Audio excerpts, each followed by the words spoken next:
Bon, vous connaissez absolument tous les affiches Wanted en mode Far West avec une grosse prime à la clé si vous trouvez la personne en question. Eh bien, sachez qu'aujourd'hui, en 2024, vous pouvez encore devenir très riche grâce à ce système. Mais pas forcément en cherchant des gens. Vous pouvez encore devenir chasseur de primes, ça existe. Mais ici, je vais vous parler des variantes de Wanted classique, où normalement on doit trouver un bandit et le livrer à la police. Ça, évidemment, tout le monde connaît. Non, aujourd'hui, moi, je vais vous parler d'énormes primes que vous pouvez remporter grâce à différentes offres qui sont faites, par exemple, par des États, des musées ou même des particuliers ou encore des écoles. Pour toucher ces énormes primes de plusieurs millions de dollars parfois, vous devrez soit vous creuser les méninges, soit résoudre des problèmes très complexes ou alors enquêter pour retrouver des objets. Le monde des Wanted est totalement fascinant encore aujourd'hui. On se limite pas au Far West, hein. Je vous garantis pas que vous allez devenir millionnaire à la fin de cette vidéo, mais au moins vous aurez des pistes pour commencer à travailler et peut-être le devenir. Attention, va falloir charbonner, hein.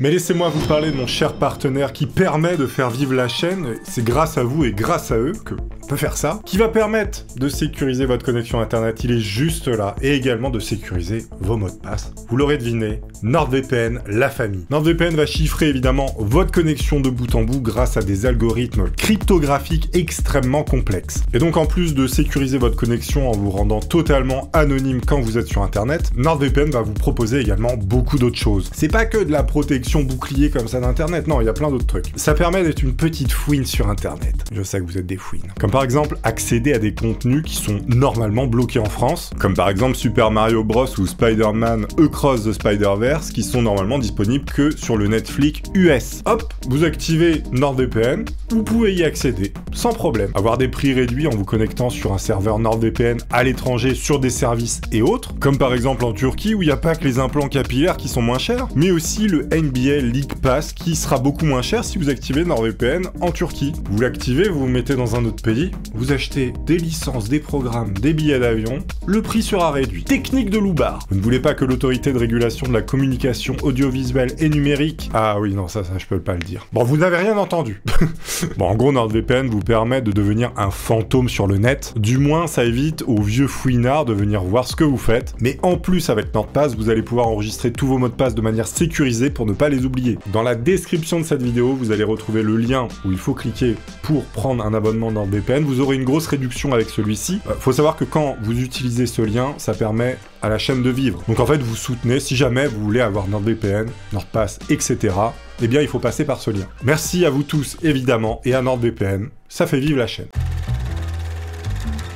Commençons par un grand classique que vous avez peut-être entendu parler récemment. Je l'ai d'ailleurs appelé le Wanted de la Poucave. Et oui, aujourd'hui en France, par délation, aux impôts, vous pouvez remporter de l'argent. En fait, si vous balancez quelqu'un qui a fait une fraude fiscale, au-dessus de 100 000 €, attention, eh bien on va vous donner de l'argent. Faut bien noter que la compensation financière, elle dépend de la qualité de l'information donnée et évidemment de la somme de la fraude. Donc on n'est pas sur un tarif fixe, hein, ça dépend vraiment de ce que vous balancez. Je vais créer des monstres. En France, c'est un petit peu flou, voilà, on sait pas combien on peut toucher, mais on peut toucher de l'argent comme ça. Il s'avère qu'en Corée du Sud, c'est un métier. En Corée du Sud, il faut savoir que la délation avec prime est un sport national. Les chasseurs de primes se promènent avec des caméras sur leur voiture, enregistrent absolument tout, et on les appelle d'ailleurs des paparazzi. Ils prennent absolument tout en photo. Le moindre chewing-gum jeté par terre, la moindre infraction au code de la route est enregistrée par les chasseurs de primes, puis ils balancent ça aux autorités pour toucher leur pognon. Faut savoir qu'il y a environ 340 infractions qui peuvent donner une prime, et certains sont même devenus millionnaires en faisant ce métier. Ce métier de poucaveur professionnel en Corée du Sud. Est-ce que c'est pas incroyable? Et le plus délirant dans tout ça, c'est que dans le quartier des affaires à Séoul, à Gangnam précisément, eh bien il existe même une école pour former de jeunes poucaves. Un simple mégot jeté au sol par un badaud et pris en photo par une de ces poucaves, eh bien ça lui rapportera environ 20 €. Imaginez l'argent que vous pouvez faire sur une journée. Autant vous dire que ça grimpe très vite. Le directeur de cette école de poucave raconte même qu'il a pu se payer un appartement avec une seule affaire balancée qui concernait une fraude à l'assurance. Donc le mec a touché au moins 200 000 balles pour avoir poucavé un seul truc, c'est juste incroyable. Là-bas, il y a même une mère de famille qui a gagné près de 150 000 € juste en balançant des écoles qui employaient des profs non diplômés. Autant vous dire que ça a ouvert des vocations et que maintenant ils font même des formations pour ça. Bon, si jamais le fait de balancer des gens pour toucher des primes ne vous enchante pas, eh bien il existe évidemment bien d'autres systèmes. Un système problème où vous allez devoir vous creuser les méninges pour toucher ces fameuses primes, et pas des petites primes. On parle ici d'1 million de dollars. Vous voyez ce présentateur qui se nomme Nicolas Poincaré, qu'on a pu voir sur Complément d'enquête et d'autres émissions de radio. Eh bien lui, ce mec, c'est l'arrière-petit-fils de l'un des plus grands génies de tous les temps, qui est français, qui s'appelle Henri Poincaré. C'est un mathématicien né en 1854. Et ce fameux Henri Poincaré avait fait ce qu'on appelle la conjecture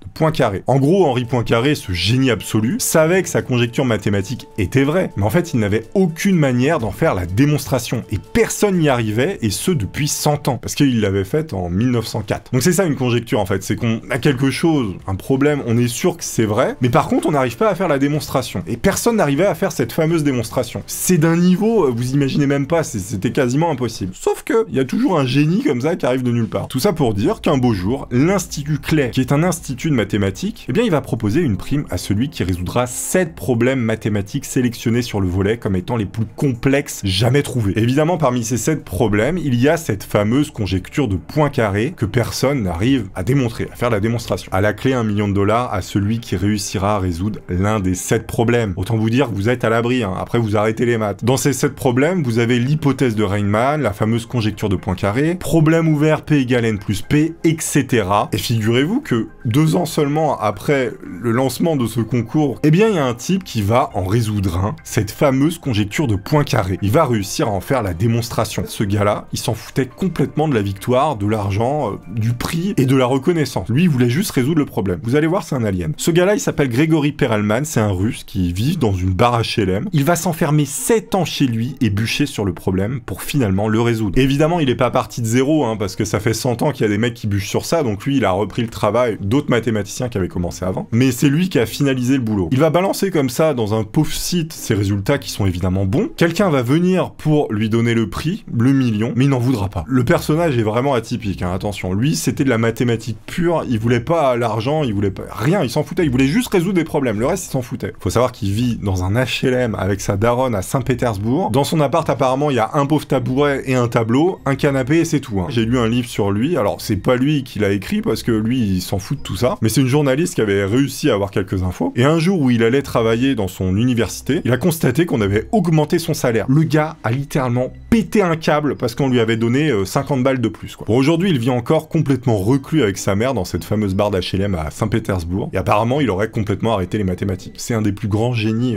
qu'on ait connu. Hein. Bon, maintenant, si jamais vous voulez toucher 1 million de dollars, vous savez ce qu'il vous reste à faire. Il reste 6 problèmes, les gars. Hein.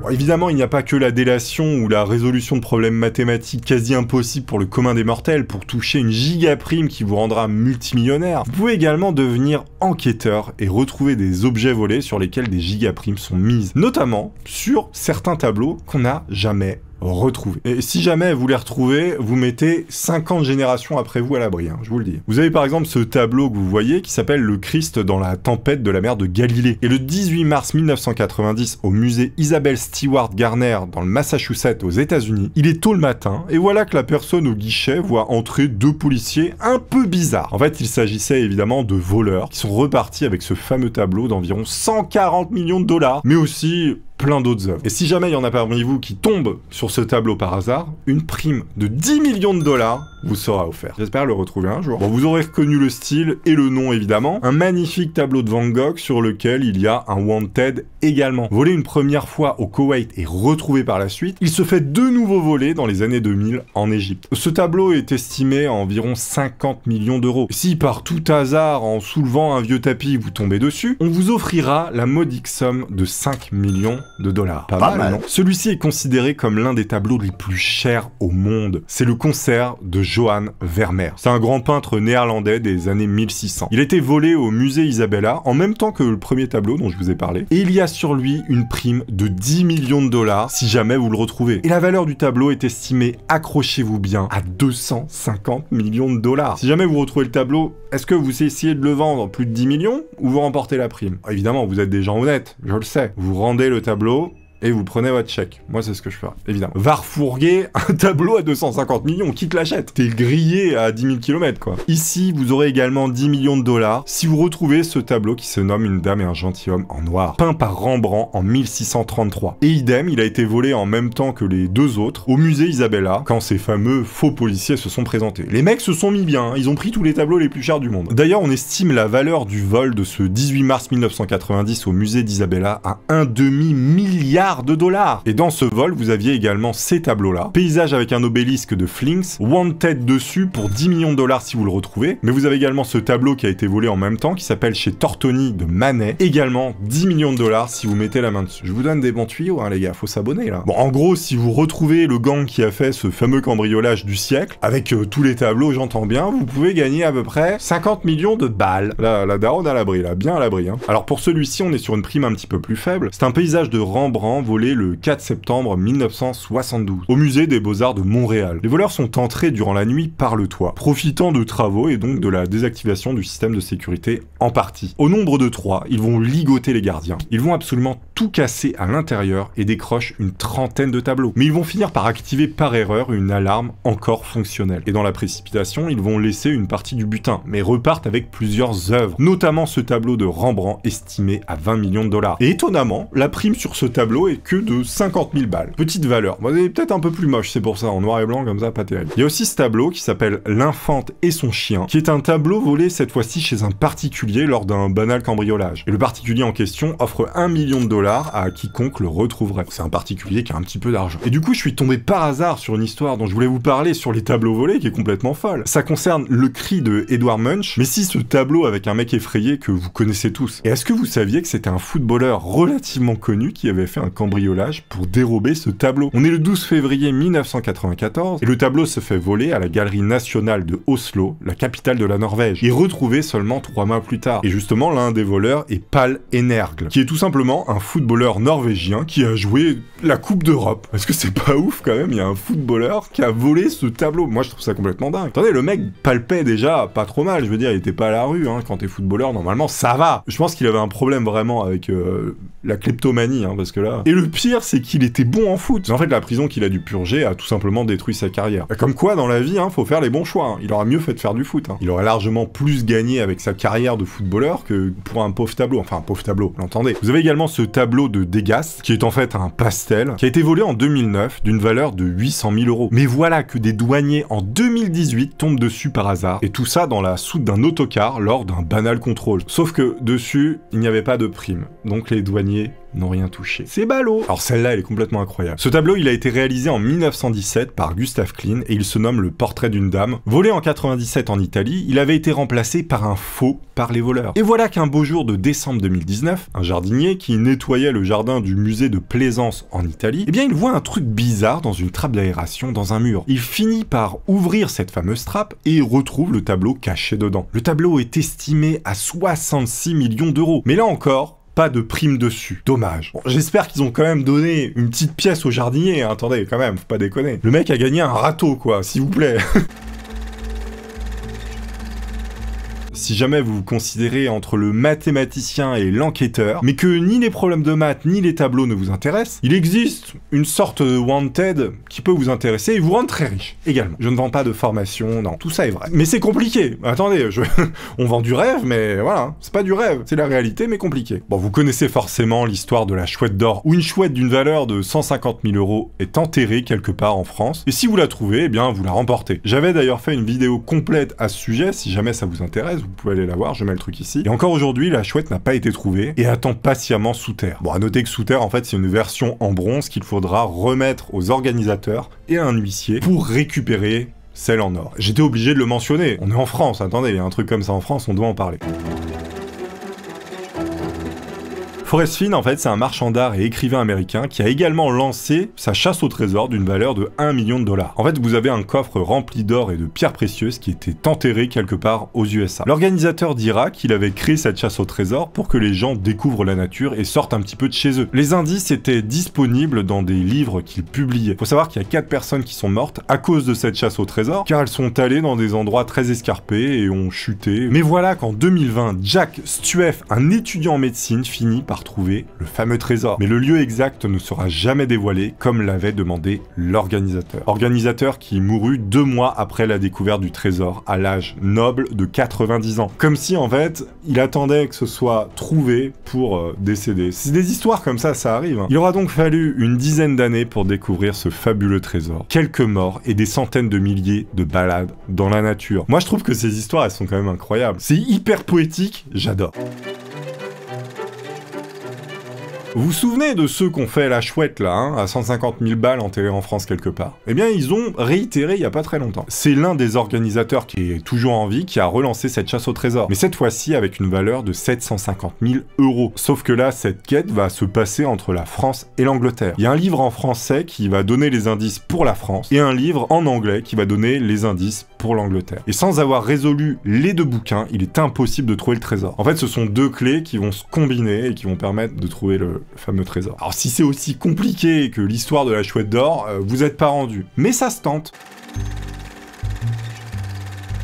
Vous avez également un bijoutier en 2020 à Détroit qui a lancé une maxi chasse au trésor et qui avait enterré de l'or et des diamants un petit peu partout. Pour participer, il suffisait d'acheter un ticket à 42 € qui vous donnait accès à tous les indices. Et lui, en fait, il n'avait pas fait un gros trésor à trouver, il avait fait plein de petits trésors à environ 3-4 000 balles le trésor. Et donc ça permettait à plein de gens de gagner. À noter que toutes les sessions étaient complètes avec tous les tickets vendus et qu'aujourd'hui tout a été probablement trouvé. Bon, sauf s'il y a des petits trésors qui n'ont jamais été trouvés, c'est possible qu'il en reste.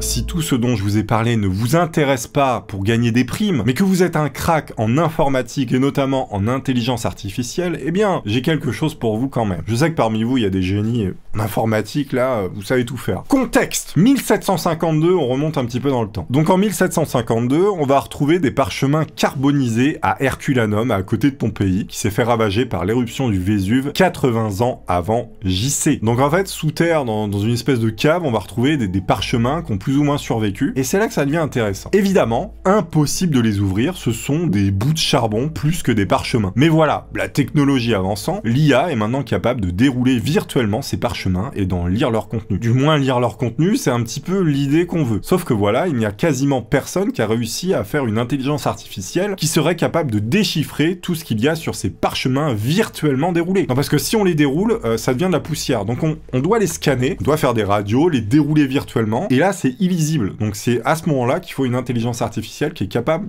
de voir ce qui a marqué. Et ce challenge, il se nomme Vesuvius. Et quiconque arrivera à créer une intelligence artificielle capable de lire ces parchemins en entier remportera $1 million. Faut savoir qu'il y a également des petites sommes qui ont été données et qui continuent d'être données pour des personnes qui arrivent à déchiffrer, grâce à leur développement d'algorithmes, ne serait-ce que des phrases ou des parties de parchemin. Voilà, ils gagnent 5 000, 10 000, $1000. Mais si quelqu'un arrive à déchiffrer vraiment un parchemin en entier, c'est 1 million. Il y a déjà des jeunes prodiges qui ont touché des petites sommes pour avoir décodé quelques mots ou paragraphes sur ces fameux parchemins. Comme par exemple Luc Faritor qui a remporté $40 000 à 21 ans pour avoir développé un algorithme qui a su lire teinture pourpre. C'est cher payé pour les 2 mots. Hein. Il y a même un site qui a été créé spécialement pour ce challenge Vesuvius et on peut justement voir les prix qui ont été attribués. On va faire un petit tour, vous allez voir, c'est très stylé. Donc là en fait on est sur le site, si je vais sur Price Winner, regardez. En fait c'est hyper stylé parce qu'on peut voir les sommes qui ont été remportées et l'espèce de modélisation visuelle. On voit à peu près ce qu'ils ont réussi à faire, regardez. Non mais les mecs c'est des malades. Là il part de rien et en fait avec son algorithme, avec son intelligence artificielle, ils arrivent à retrouver des mots, des lettres, c'est complètement fou. Donc lui il a gagné 1000 balles, 8000 balles. Ah, il y a le fameux Luc Faritor qui a gagné $40 000, donc là on peut voir son travail. Hein. Donc en fait c'est stylé parce qu'ils ont fait des petits gifs, justement on peut voir l'avancement du travail, hein, grosso modo on va dire. C'est beau, c'est beau. Et donc voilà, vous savez ce qu'il vous reste à faire si jamais vous voulez devenir riche. Il va falloir bosser, je ne vous le cache pas. Mais en tout cas, maintenant, vous avez les clés. Bon courage et bonne chance à tous. Au revoir.